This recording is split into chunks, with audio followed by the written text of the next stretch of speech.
نحمدہ و نصلی علی رسولہ الکریم اما بعد فاعوذ باللہ السمیع العلیم من الشیطان الرجیم بسم اللہ الرحمن الرحیم۔ سورۃ الکہف بامانی ترجمہ، اس کے بعد بامحاورہ ترجمہ اور اس کی تشریح۔ پہلے بامانی ترجمہ، آیت نمبر 32۔ وَاضْرِبْ، اے میرے نبی بیان کیجئے، لَهُمْ ان کے لیے، مَثَلَ الرَّجُلَيْنِ ایک مثال دو آدمی ہیں، رجلین دو آدمیوں کی، جعلنا ہم نے بنائے، لأحدہما ان دونوں میں سے ایک کے لیے، جنتین دو باغ، من اعناب انگوروں کے، وحفظناہما اور ہم نے باڑ لگا دی دونوں کے ارد گرد، بالنخل کھجوروں کے درختوں کی، وجعلنا اور ہم نے بنا دی اگا دی، بینہما ان کے درمیان، زرع کھیتی۔ آیت نمبر 33۔ کلتا الجنتین دونوں باغوں نے، آتت دیا، اکلہا اپنا پھل، ولم تظلم منہ شیئا ولم تظلم اور نہ کم کیا، منہ اس میں سے، شیئا کچھ بھی، وفجرنا اور ہم نے جاری کر دی، خلالہما ان دونوں کے درمیان، نہرا ایک نہر۔ آیت نمبر 34۔ وکانا اور تھے، لہو اس کے لیے، ثمرن پھل، فقالا تو اس نے کہا، لصاحبہ اپنے ساتھی سے، وہو جب کہ وہ، یحاورہ گفتگو کر رہا تھا اس سے، انا میں، اکثر زیادہ ہوں، من کا تجھ سے، مالم وعزو مال میں، وعزو اور زیادہ باعزت ہوں تو اسے، نفرا باعتبار جتھے کے۔ آیت نمبر 35۔ ودخلا اور وہ داخل ہوا، جنتہ اپنے باغ میں، وہو جب کہ وہ، ظالم لنفسہ ظلم کرنے والا تھا اپنے آپ پر، کالا اس نے کہا، ما اظن نہیں میں گمان کرتا، ان یہ کہ، تبیدا تباہ ہوگا، ہذہ یہ باغ، ابدا کبھی بھی۔ آیت نمبر 36۔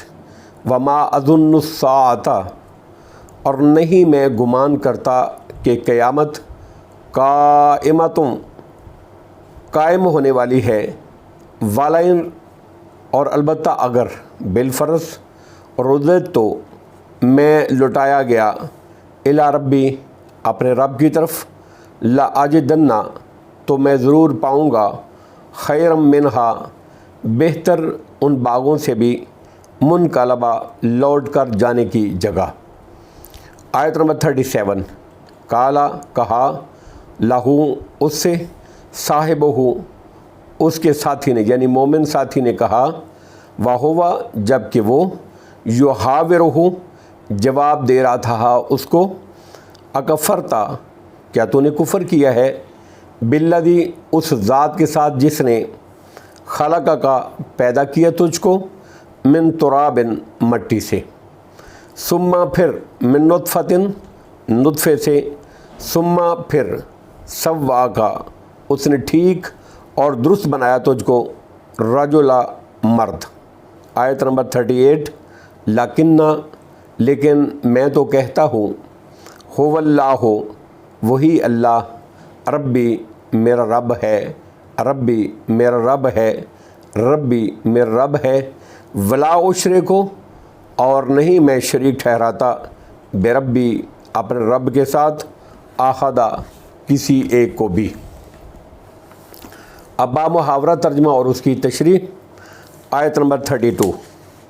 وَاضْرِبْ لَهُمْ مَثَلَ الرَّجُلَيْنِ جَعَلْنَا لِأَحَدِهِمَا جَنَّتَيْنِ مِنْ أَعْنَابٍ وَحَفَّظْنَاهُمَا بِنَخْلٍ وَجَعَلْنَا بَيْنَهُمَا زَرْعًا۔ اے نبی اکرم صلی اللہ تعالیٰ علیہ وسلم، ان کے لیے ایک مثال بیان کیجئے، رجلین دو آدمی ہیں، مفسرین کا اس میں اختلاف ہے۔ کہ یہ دو شخص کون تھے، اللہ رب العزت نے تفہیم کے لیے بطور مثال ان کا تذکرہ کیا ہے، یا واقعی دو شخص ایسے ہی تھے، اگر تھے تو یہ بنی اسرائیل میں گزرے تو یا اہل مکہ میں سے تھے۔ ان میں ایک مومن تھا اور دوسرا کافر تھا۔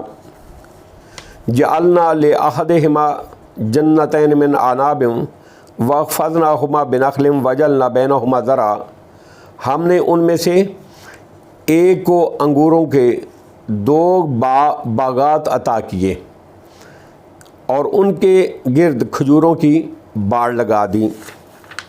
یعنی جس طرح چار دیواری کے ذریعے سے حفاظت کی جاتی ہے، اسی طرح ان باغوں کے چاروں طرف کھجوروں کے درخت تھے جو باڑ اور چار دیواری کا کام دیتے تھے۔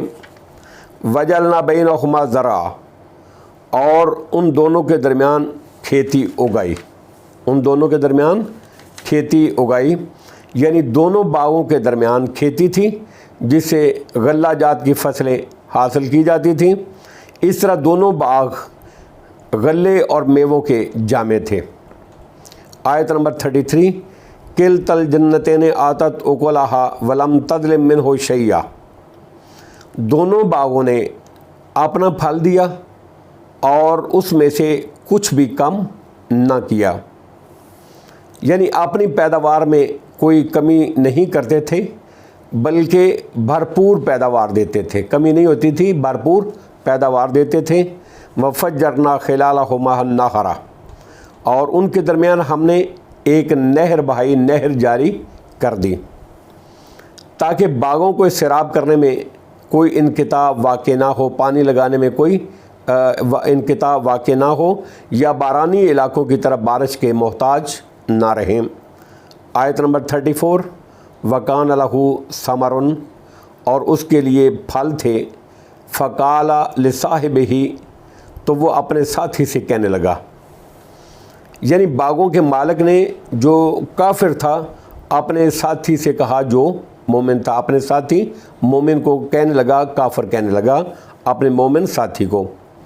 فقال لصاحبہ، وہ اپنے ساتھی سے کہنے لگا، وَهُوَ يُحَاوِرُهُ أَنَا أَكْثَرُ مِنْكَ مَالًا وَأَعَزُّ نَفَرًا، کہنے لگا جب اس سے بحث کر رہا تھا کہ میں تو اس سے مال میں زیادہ ہوں اور وَأَعَزُّ نَفَرًا، اور جتھے میں بھی زیادہ معزز ہوں۔ نفرن جتھے سے مراد اولاد، پیروکار اور نوکر چاکر ہیں۔ آیت نمبر 35، وَدَخَلَ جَنَّتَهُ وَهُوَ ظَالِمٌ لِنَفْسِهِ، اور وہ اپنے باغ میں داخل ہوا جب کہ وہ اپنی جان کے لیے ظالم تھا۔ قَالَ مَا أَظُنُّ أَن تَبِيدَ هَٰذِهِ أَبَدًا، کہنے لگا میں گمان نہیں کرتا کہ یہ باغ کبھی تباہ ہوگا، برباد ہوگا۔ آیت نمبر 36، وَمَا أَظُنُّ السَّاعَةَ قَائِمَةً وَلَئِن رُدِدتُّ إِلَىٰ رَبِّي لَأَجِدَنَّ خَيْرًا مِّنْهَا مُنْقَلَبًا، میں گمان نہیں کرتا کہ قیامت قائم ہونے والی ہے، اور اگر بالفرض واقعی مجھے رددت إِلَىٰ رَبِّی، مجھے اپنے رب کی طرف لوٹایا گیا، لَأَجِدَنَّ خَيْرًا مِّنْهَا مُنْقَلَبًا، تو یقیناً ضرور میں وہاں ان باغوں سے بہتر لوٹنے کی جگہ پاؤں گا۔ یعنی وہ کافر عجب اور غرور میں ہی مبتلا نہیں ہوا، بلکہ اس کی مدہوشی اور مستقبل کی حسین اور لمبی امیدوں نے اس کو اللہ کی گرفت اور مکافات عمل سے بالکل غافل کر دیا۔ اس کے علاوہ اس نے قیامت کا ہی انکار کر دیا۔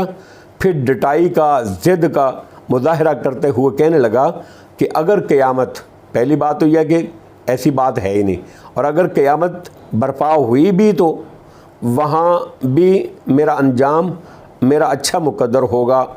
جن کا کفر و طغیان حد سے تجاوز کر جاتا ہے وہ مست میں پندار ہو کر ایسے ہی متکبرانہ دعوے کرتے رہتے ہیں، جس طرح کہ اللہ رب العزت نے سورہ حامیم سجدہ کی آیت نمبر 50 میں فرمایا، وَلَئِن رَجِعْتُ إِلَىٰ رَبِّی ان لی عندہ للحسنہ، اگر مجھے رب کی طرف لوٹایا گیا تو وہاں بھی میرے لیے اچھائیاں ہی ہیں۔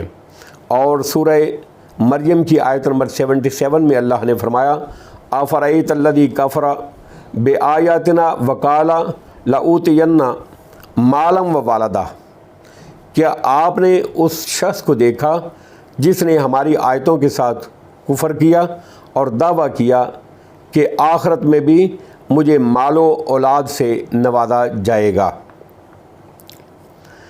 لاجدن خیرا منہا منقلبا، تو یقیناً ضرور میں وہاں ان باغوں میں بہتر لوٹنے کی جگہ پاؤں گا۔ آیت نمبر 37 قال لہ صاحبہ وہو یحاورہ اکفرت بالذی خلقک من تراب ثم من نطفۃ ثم سواک رجلا، اس کے مومن ساتھی، مومن اس کا ساتھی کہنے لگا، اس سے کہنے لگا وہو یحاورہ اکفرت بالذی خلقک من تراب، جبکہ اس کو جواب دے رہا تھا کیا تو اس ذات کے ساتھ کفر کرتا ہے جس نے تجھ کو مٹی سے پیدا کیا، جس نے تجھ کو مٹی سے پیدا کیا، مٹی سے پیدا کیا، مٹی میں جائے گا، مٹی سے اٹھایا جائے گا۔ وہ ذات اس ذات کے ساتھ کفر کرتا ہے جس نے تجھے مٹی سے پیدا کیا، ثم من نطفۃ، پھر نطفے سے پیدا کیا، ثم سواک رجلا، پھر تجھے ٹھیک پورا مرد بنا دیا۔ اس کی یہ باتیں سن کر اس کے مومن ساتھی نے اس کو وعظ و تبلیغ کے انداز میں سمجھایا کہ تو اپنے خالق کے ساتھ کفر کا ارتکاب کر رہا ہے، جس نے تجھے مٹی اور قطرہ پانی یعنی منی سے پیدا کیا۔ ابو البشر حضرت آدم علیہ السلام چونکہ مٹی سے بنائے گئے تھے، اس لیے انسانوں کی اصل مٹی ہی ہوئی۔ پھر قریبی سبب وہ نطفہ بنا جو باپ کی صلب سے نکل کر ماں کے رحم مادر میں گیا، وہاں 9 مہینے اس کی پرورش کی، پھر اس کو پورا انسان بنا کر ماں کے پیٹ سے نکالا۔ یہ پورا پروسیس اللہ نے بتایا ہے۔ بعض کے نزدیک مٹی سے پیدا ہونے کا مطلب ہے کہ انسان جو خوراک کھاتا ہے وہ سب زمین سے یعنی مٹی سے ہی حاصل ہوتی ہے، اسی خوراک سے وہ نطفہ بنتا ہے جو عورت کے رحم میں جا کر انسان کی پیدائش کا سبب بنتا ہے۔ اس طرح ہر انسان کی اصل مٹی ہی قرار پاتی ہے۔ ناشکر انسان کو اس کی اصل یاد دلا کر اس کو خالق اور رب کی طرف توجہ دلائی جا رہی ہے کہ تو اپنی حقیقت اور اصل پر غور کر اور پھر رب کے ان احسانات کو دیکھ کہ تجھے اس نے کیا کچھ بنا دیا، اور اس عمل تخلیق میں کوئی اس کا شریک اور مددگار نہیں ہے۔ یہ سب کچھ کرنے والا صرف اور صرف وہ اللہ ہے، وہ ذات ہے، وہ اللہ رب العزت ہی ہے، جس کو ماننے کے لیے تو تیار نہیں ہے۔ کس قدر ناشکرہ ہے انسان، وَكَانَ الْإِنسَانُ كَفُورًا، کس قدر ناشکرہ ہے انسان۔ آیت نمبر 38 لَكِنَّا هُوَ اللَّهُ رَبِّي وَلَا أُشْرِكُ بِرَبِّي أَحَدًا، لیکن میں تو عقیدہ رکھتا ہوں، وہ مومن کہنے لگا میں تو عقیدہ رکھتا ہوں کہ وہ اللہ ہی میرا رب ہے۔ هُوَ اللَّهُ رَبِّي، وہ اللہ ہی میرا رب ہے۔ هُوَ اللَّهُ رَبِّي، وہ اللہ ہی میرا رب ہے۔ وَلَا أُشْرِكُ بِرَبِّي أَحَدًا، اور میں اپنے رب کے ساتھ کسی کو بھی شریک نہیں کرتا، میں کسی کو بھی اپنے رب کے ساتھ شریک نہیں کرتا، یعنی میں تیری طرح کی بات نہیں کروں گا، بلکہ میں تو اللہ کی ربوبیت، اس کی وحدانیت کا اقرار اور اعتراف کرتا ہوں۔ اس سے بھی معلوم ہوتا ہے کہ دوسرا ساتھی مشرک ہی تھا۔ واللہ اعلم بالصواب، وآخر دعوانا ان الحمد للہ رب العالمین۔